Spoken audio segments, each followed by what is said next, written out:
생년을 준비한다. 21세기형 국회 싱크탱크 정치연구소.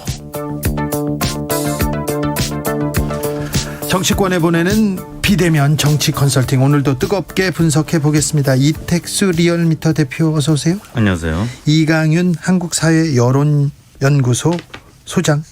안녕하세요. 네, 반갑습니다. 잘 오셨습니다. 네.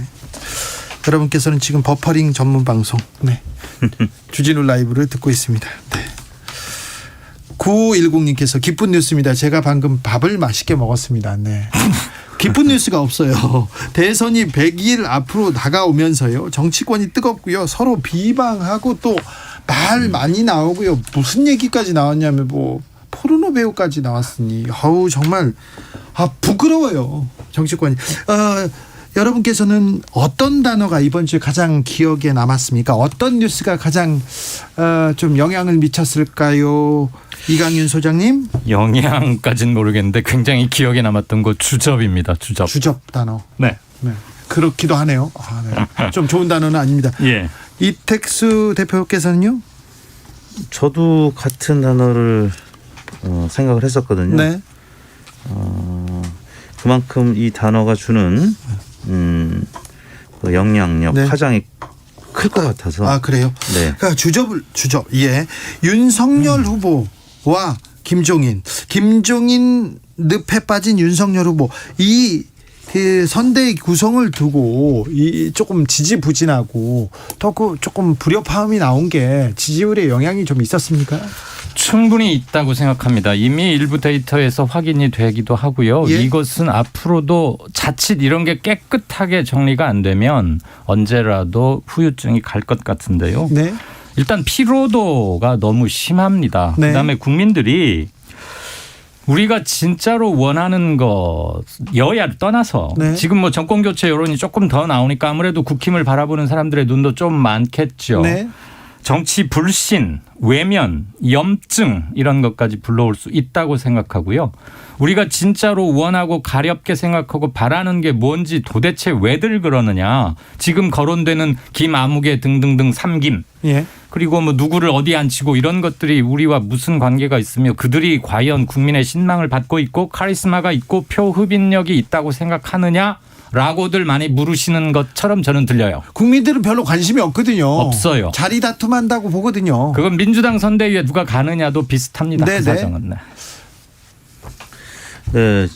최근에 제가 중앙선거여론조사 심의위원회 홈페이지에서 한 열흘간 등록된 여론조사 한 21개 결과를 봤는데요. 지난주 목요일을 기점으로 대체로 이재명 대 윤석열 두 후보 간의 격차가 두 자릿수였었는데, 네. 지난주 목요일을 기점으로 금요일 발표 보니까 딱 일주일 전이죠. 그때부터는 딱 한 군데 조사 기관 빼고는 다 한 자릿수로 줄어들었습니다. 네. 오차 범위 안에 들어온 데도 많습니다. 네, 원래는 두 자릿수였습니다. 지난주 목요일까지는. 예.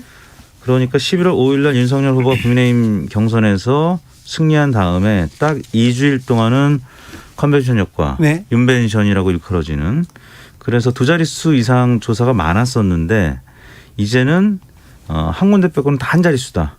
그중에는 말씀하신 대로 거의 깻잎 한 장 차이로 네. 0.5%포인트 격차로 줄어든 여론조사 결과도 있었다는 거는 결국에는 네. 말씀하셨던 김종인, 윤석열 두 인물 간의 갈등이 피로도가 지금 쌓이는 측면이 있고, 반면에 이재명 후보 그리고 민주당은 쇄신책을 내놓고 네. 읍서 전략으로 지금 가고 있고요.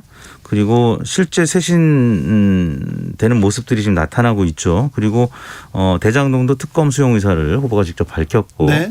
그러다 보니까 집 나갔던 집토끼증이 다시 조금씩 돌아오고 있다. 이런 상황이라고 할 수 있겠습니다. 이강윤 소장님, 네. 최근에 지지율 격차가 아주 미세하게 나온 결과를 보고, 네. 국민의힘 쪽에서 스카이 콩콩 같은 여론조사다, 혹세 무민의 여론조사다, 이렇게 비난을 막 하더라고요. 네. 이 발언 보셨죠? 일단 네, 봤습니다. 물론 일단 국민들께 상당한 놀라움을 주는 여론조사를 발표한 것이어서 네. 놀라움을 드리는 것은 제가 조금 그렇습니다만, 다시 한번 이를테면 말이에요. 혹세무민 이런 네. 얘기를 했는데, 스카이 콩콩. 자신의 예측치를 벗어났다고 혹세무민이라거나 또는 있을 수 없는 변동폭이라고 말을 한 일부 정치인이나 일부 언론들에 대해서 네. 물론 그들의 진의는 이해 못하는 바는 아닙니다. 네. 다만 이런 말씀은 좀 드리고 싶어요. 이를테면 5%포인트쯤 올랐으면 괜찮고 8%나 9%포인트 올랐으면 아 이게 뭐야 이거 못 믿겠어 이거 가짜야 이거 혹세무민이야 라고 말할 수 있는 것인가. 변동폭은 그렇게 말하는 사람들이 정하는 것인가. 그 사람들이 그렇게 그런 반응을 보이는 분들이 그럼 판정관인가. 저는 그런 말을 되묻고 싶고요. 정치하시는 분들 일부 언론인들 그닥 성숙치는 못한 태도가 아닌가 하는 점은 느끼고 이런 있습니다. 비판은 항상 받아오셨잖아요. 심지어 KS와 여론조사 제목을 제가 들어가서 딱 클릭하고 댓글을 봤더니 댓글은 다 리얼미터를 비판하는. 아, 네. KS와가 조사한 건데 왜 구라미터라는 표현을 쓰는지 모르겠습니다. 구라미터. 네. 네. 그래서 이제 일종의 조사를 못 믿겠다 그러면 이제 아예 그냥 그게 보통 명사가 됐습니다. 아니 구라미터. 보통 명사라고 할 수는 없고 그 일부 리얼미터의 지표를 못 네. 믿고 싶다 이렇게 하는 분들이 네. 하는 얘기인데 그것도 네. 부적절한 단어고요. 네. 예. 부적절한 그 표현입니다. 자기 생각이나 자기 기대치와 다르면 네. 실망스럽고 약간 화도 나겠고 고개를 갸웃하시는 건 이해는 갑니다. 네. 그런데 일단 질문지는 동일합니다. 그것을 매주 묻는 고정 항목이에요. 그러면 응답자들의 분포가 어떻게 바뀌었는지 응답자 중에 보수라고 자신을 밝히는 사람 그 반대라고 밝힌 사람들의 변화도 좀 꼼꼼히 봐야 하고요. 정치 상황이나 분위기의 변화 이런 것도 조금 보면서 이 상당한 변화 받아들이기 힘든 변화가 무엇을 의미하는지도 한 번은 생각해 봄직한데 혹세무민이라고 하면 그런 말 자체가 여론조사 전체를 혹세무민화시키는 역작용도 생각했으면 자, 여론조사 지지율이 거의 이제 격차가 아주 미세해졌습니다. 5526님 이제부터 3개월 동안은 널뛰는 여론조사를 만나게 되는 건가요? 묻습니다. 근데요, 이제 제가 아까 지난 열흘 동안에 발표된 21개 여론조사 사실 하루에도 막 두세 개씩 발표가 됩니다. 네. 근데 대체적으로 추세를 보면 추세는 다 비슷해요. 아, 비슷합니까? 그러니까 이제 예를 들어서 갑자기 좀 격차 확 줄어드는 혹은 뭐 늘어나는 근데 이게 어떤 조짐일 수가 있다라는 거죠. 왜냐하면 각 여론조사 기관들은 조사 방식도 조금씩 다르고 유무선 비율 조금씩 다르고 조사 시간이 다르고 또 설문 문항이 다르기 때문에 약간씩의 차이가 있고 거기다가 표지 오차라고 하는 1000명 하면은 기본적으로 플러스 마이너스 3.1%포인트씩은 오차가 생길 수 있습니다. 그런 차원에서 이 부분을 봐야 되는데 아까 말씀하셨던 뭐 스카이콩콩 혹세무민 근데 이런 부분들이 아까 역작용이라는 이제 표현을 하셨어요. 이강인 소장님이. 근데 실제 역작용이 나타날 수 있습니다. 왜냐하면 이런 발언을 한 진영의 후보 지지자들은 여론조사를 불신하게 돼서 여론조사가 그냥 끊어버리는 경향성이 조금씩 늘어납니다. 그러면은 그 지지 후보한테도 향후에 불리한 여론조사가 나타날 수밖에 없어요. 그래서 이런 좀 과학적이지 않은 발언들은 KSI 조사이든 뭐 리얼미터 조사이든 그 시간대 조사는 스냅 사진이거든요. 근데 너무 과도한 이 의미 부여를 하면서 또 과도한 비판을 하는 거는 결코 자당 후보한테 유리한 결과가 알겠습니다. 나타낼 수 없다. 6663님께서 앞으로 대선이 가까워질수록 더 혼탁해지고 국민을 짜증나게 할 것입니다. 두 눈 부릅뜨고 어느 후보가 막가는지 잘 판단하셔서 국민의 단호한 모습을 보여줘야 합니다. 얘기합니다. 자, 그래서 그런지 김종인 없는 김 빠진 선대위 빨리 수습하고 나가면서 윤석열 후보 측에서 자 김병준 세우고 선대위 발진했습니다. 빠진 지지율 회복할 수 있을까요? 쉬워 보이지는 않습니다. 물론 보름 가까이 선대위 인선 가지고 너무 오래 끌었고 네. 중계방송 하듯이 언론도 했지만 뭐 언론이 어쩔 수 없이 시시각각 뉴스를 쫓는다고 하니까 일단은 양보를 하고요. 들려오는 게 뭐가 풀려가거나 좋아지는 쪽이라기보다는 항상 뭐 아무개 박사라고 했다가 뭐 그 양반이라고 했다가 밥을 어저께는 먹었다가 오늘은 또 썽을 냈다가 네. 종을 잡을 수가 없고요. 실망이 길었다. 그다음에 그 시간 동안 그런 것만 있었던 게 아니고 당문화 정책, 비전, 메시지 이런 게 올스톱 돼 있었어요. 예. 그 공백은 적지 않을 겁니다. 이제 딱 100일 남았죠. 네. 근데 한 15일, 20일 가까이 허송하는 거예요. 그리고도 아직도 뭐 상처뿐인 영광 뭐라고 표현할까요? 김종인 그분이 꼭 그렇게 오면은 바로 이기는 건지 뭔지 저는 잘은 모르겠는데 아직 그게 봉합이 잘 안 됐죠. 국민들도 그리고 청년 세대들도 그렇게 생각해요. 그분이 그렇게 중요한가? 그분을 데려오기 위해서 이렇게 그 시간에 다른 사람들한테 다른 정책을 내놓고 다른 사람들한테 구애하는 게 낫지 않은가 이렇게 생각하는 사람들도 많습니다. 네. 잡힙니다. 그 여론 2030에서도 그걸 콕 꼬집어서 묻지는 않는데 네. 여러 가지 질문에 답하는 교집합을 이렇게 따라가다 보면 네. 2030들이 특별히 그 문제에 대해서 조금 신경질적이랄까 약간 짜증 섞인 반응을 보인다는 것 그리고 간접 기자들과의 접촉을 통해서 간접 전문컨대 네. 방금 앵커께서 얘기한 현상은 분명히 감지는 합니다. 네. 2030 세대가 사실 11월 5일 국민의힘 경선 이후에 윤석열 후보 쪽으로 많이 기울었던 것이 사실인데 최근 들어서는 2030도 점차 줄어드는 그런 격차가 줄어드는 모양새입니다. 네. 결국에는 홍준표 후보의 이제 조금 비판적인 그런 견해 그리고 이준석 대표가 얘기했던 일부 당원들의 이탈 뭐 이런 부분이 실제 2030 세대에 영향을 미친 것이 사실인데 김종인 전 위원장 논란에 이어서 또 이제 김성태 전 의원이 직능총괄본부장이 또 임명된 것을 두고 약간의 이제 불협화음이 지금 녹연되고 있습니다. 이준석 대표도 약간 뭐 그런 발언을 한 것 같고요. 그래서 일단 최근 일주일 동안의 여론 추이는 윤석열 소폭 이제 하락 추세, 이재명 후보는 이제 반등을 해서 사실 이 뭐 5% 포인트 안팎의 격차는 사실 일주일이면 뒤집힐 수도 있는 왜냐하면 한쪽에서 3% 포인트 빠지고 한쪽에 3% 포인트 올라가면 6%는 그냥 뒤집히는 네. 거거든요. 그래서 결코 어느 진영도 안심할 수 없는 단계로 가고 있는데 그렇다면 대표님 네. 다음 주에는 네. 이재명 후보가 윤석열 후보를 따라잡는 그런 여론조사도 나올까요? 나올 수 있죠, 충분히. 왜냐하면 이제 격차가 뭐 아까 말씀드린 깻잎 한 장 차이 0.5% 포인트 차이 여론조사도 있었기 때문에 네. 그리고 이제 뭐 진중권 전 교수가 한 12월 달 사실 12월 달 이제 얼마 안 남았습니다. 12월 달에는 이 이제 페미니즘 관련해 가지고 이준석 대표와 또 정의당 측이 계속 지금 이제 입장 차이를 나타내고 있는데 이런 부분을 계속 견제하면 국민의힘 후보가 민주당 후보한테 역전될 수도 있다라는 얘기를 진중권 전 교수가 했어요. 네. 근데 그게 사실 조금 앞당겨지면 다음 주입니다. 다음 네. 주에 될 수도 있는 부분이기 다음 때문에 주에 충분히 12월입니다. 가능성이 있는 얘기라서. 네. 근데 저희가 이제 지난 11월 10날 500명 대상으로 리얼터가 이제 한국정책과학원 의뢰로 조사한 내용인데 이건 이제 선거조사가 아니어서 여론조사 심의원회 등록사항은 아니고 리얼터 홈페이지에 보시면 되는데요. 저희가 박정희 대 노무현 두 전직 대통령의 양자 대결을 한번 붙여봤습니다. 그랬더니 51대 49로 저희가 2012년에도 비슷한 조사를 했었는데 거의 그때랑 똑같이 정말 팽팽하게 나왔어요. 그러니까 양자 대결로 가면은 숨겨진 표심들까지 과거 대통령 조사하면 다 나오기 때문에 제가 볼 때는 앞으로 100여일 남았잖아요. 너무 많이 시간이 남아서 앞으로 서로 간에 그 이른바 이 골든 크로스라고 하는 네. 그런 일들이 적어도 한 두세 차례 이상은 최소한 나타날 그럴 수 것 같습니다. 있습니까? 네. 소장님. 네, 출렁이고요. 어차피 여론조사 우리 발표하고 전할 때마다 항상 오차 범위를 주목하십시다. 오차 범위 이내에 있을 때는 뭘 판단하려고 하지 맙시다. 이런 말씀들 강조하잖아요. 선거 결과는 아마 그 오차 범위 안에서 이루어질 겁니다. 아, 네. 이게 딜레마이고 숙명이기도 한데 그렇죠.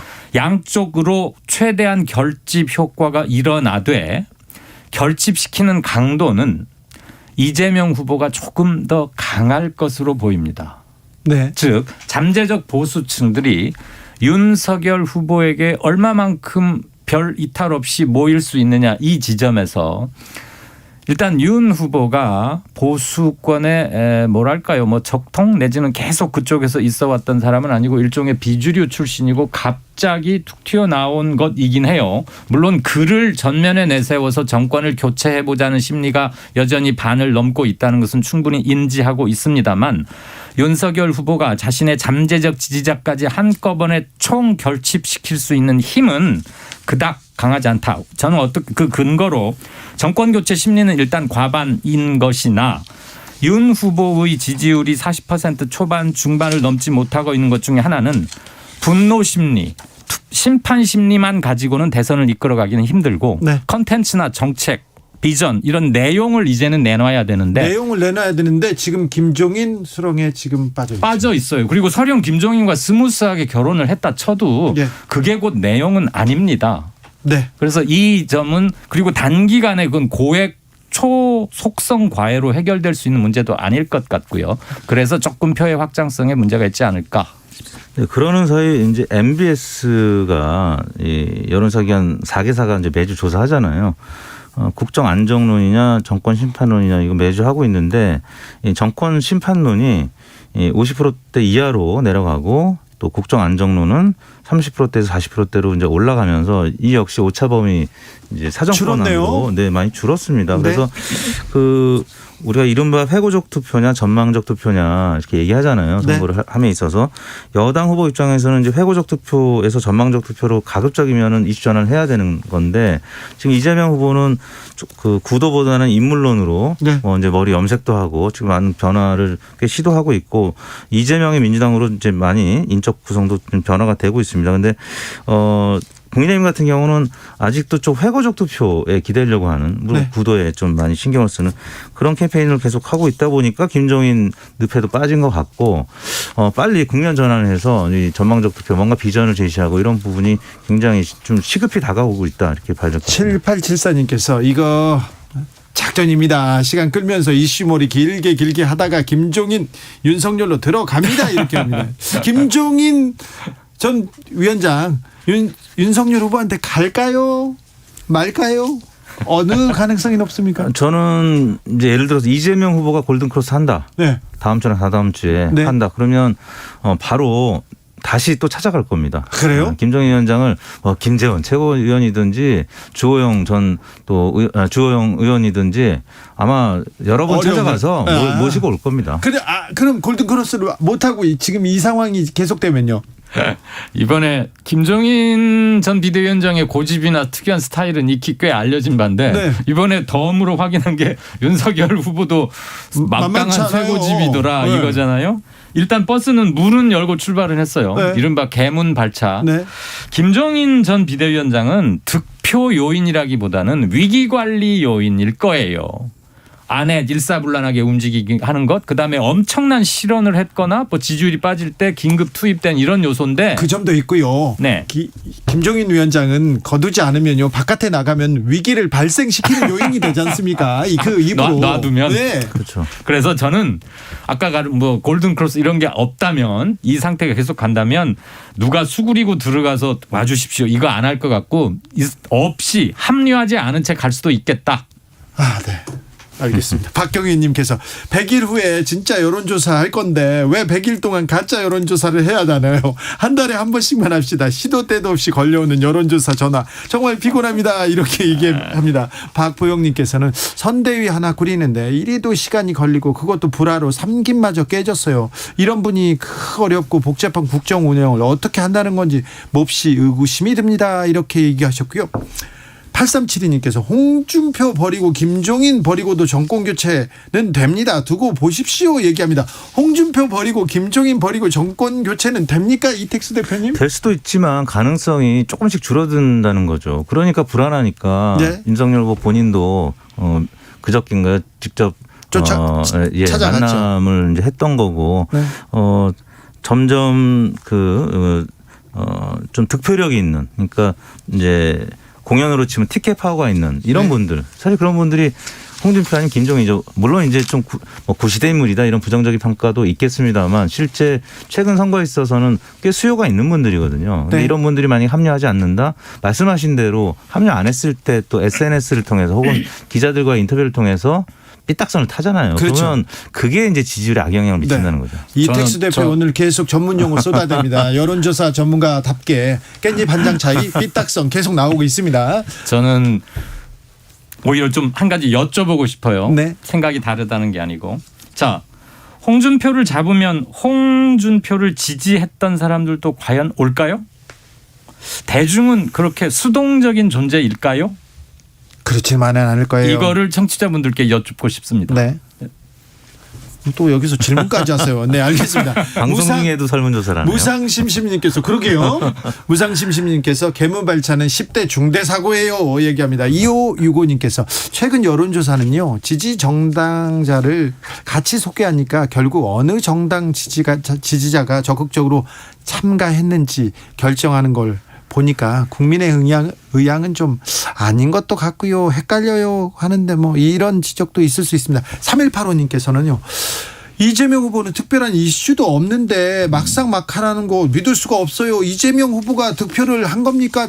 이재명의 민주당, 이재명의 행보가 점수를 따고 있습니까?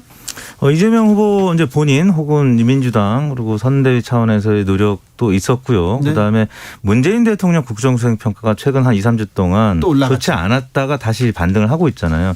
거기에는 이제 뭐 여러 가지 요인들이 있겠습니다. 외교적 행보도 있고 그다음에 요소수 파동도 좀 지난주까지는 악재로 작용했다가 다시 이제 좀 잠잠해지면서 문재인 대통령 국정수행 평가가 이제 30% 후반으로 과거 이맘때에 이제 뭐 YSDJ 이명박 뭐 박근혜 전 대통령은 이맘때 탄핵이 돼서 이제 안 계셔죠. 그 전 대통령은 대부분 20%대 지지율이었는데 국정수행 평가, 국정 평가였는데 문재인 대통령은 여전히 30%대 후반이기 때문에 현재의 권력도 이재명 후보의 지지율에는 좀 호재로 작용하고 있는 부분. 자, 지난 대선 때 말고요. 네. 지난 대선 때, 그 지난 대선 때 2017년, 12년 그리고 그 전 대선 때 100일을 앞두고는 어땠어요 상황이? 우선 이 대표부터 저 기억을 좀 하다가 대략 이맘때쯤에 여론조사 결과에서 1위를 달리고 있던 분이 네.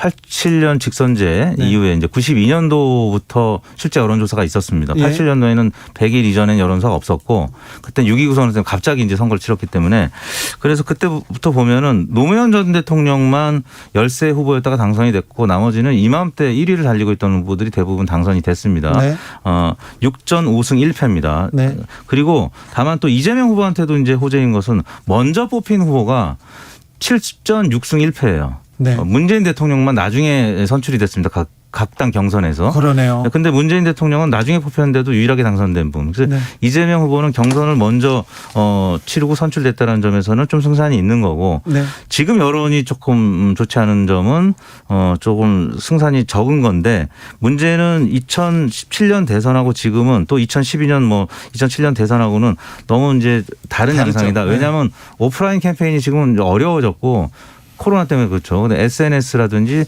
디지털 선거로 가고 있기 때문에 여론의 이 흡수력이라든지 정보의 전파력이 엄청 빨라졌어요. 네. 그래서 과거의 100일이 이제는 한 200일, 300일 정도로 이제 현재는 이제 그렇게 늘어났다고 보셔야 될 것 같습니다. 30초만 말씀을 드리면 저는 김대중 DJ와 노무현이 당선되던 97년과 2002년에는 기자였기 때문에 여론조사를 하지 그 상위는 기억을 못 하고요.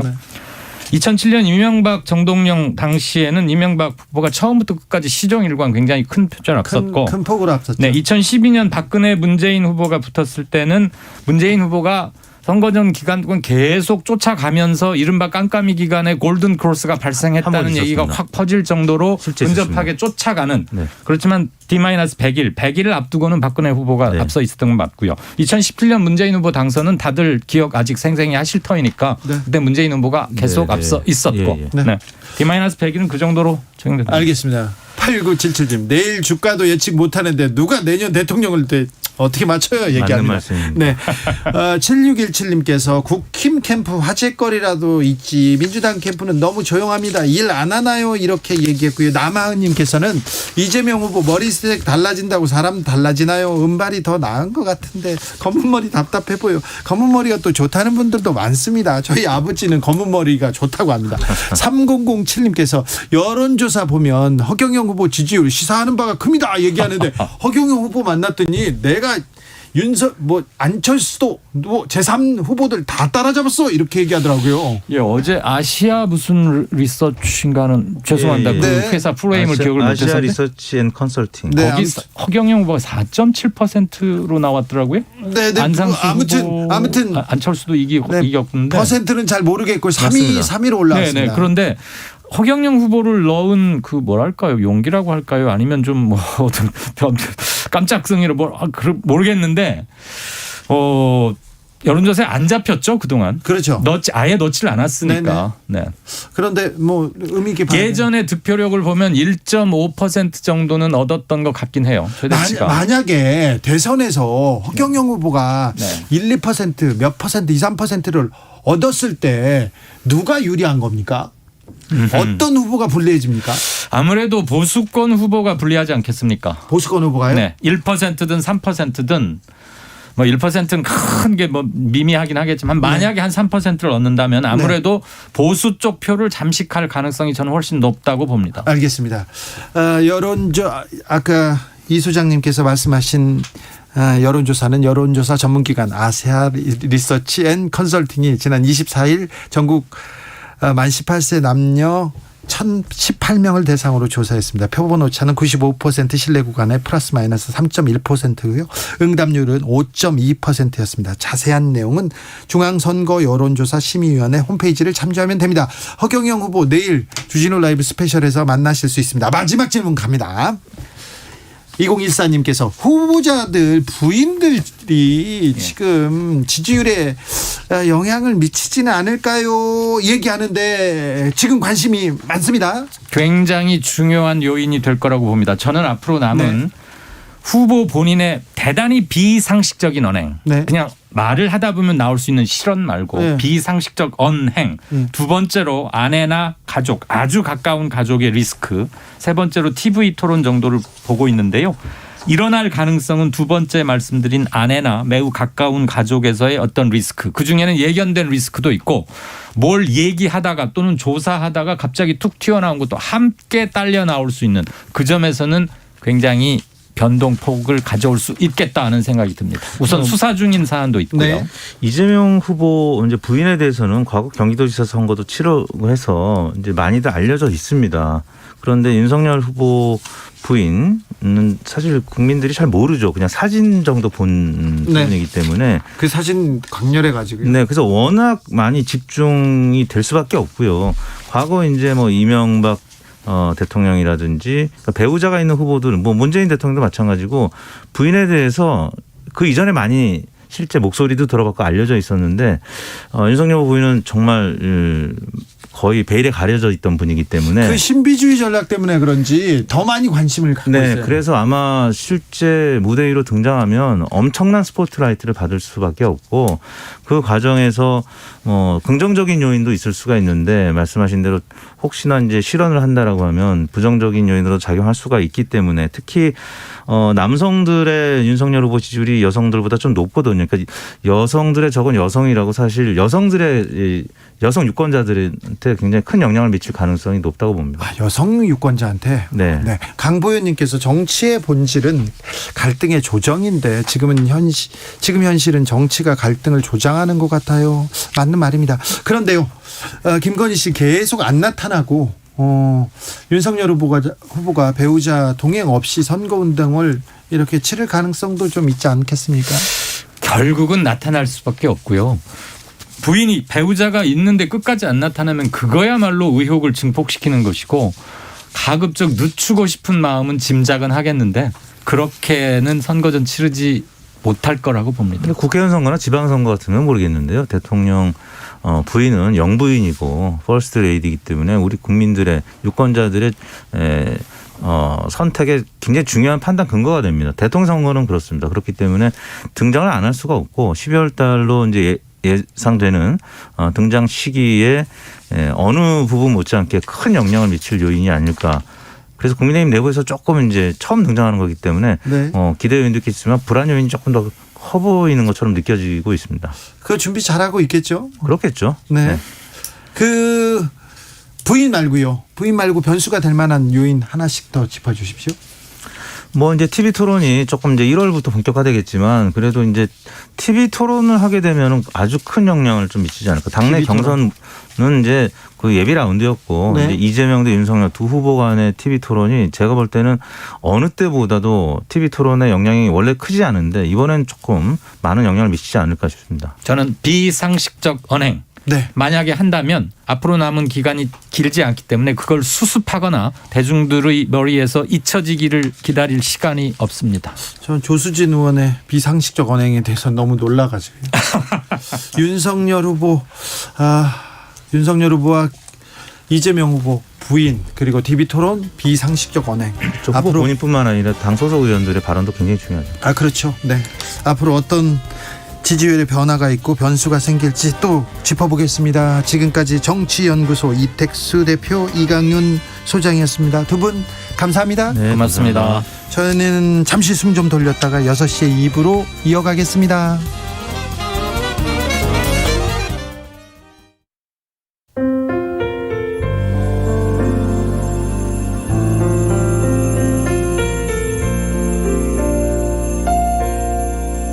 KBS 라디오 연중기획 희망충전 대한민국 450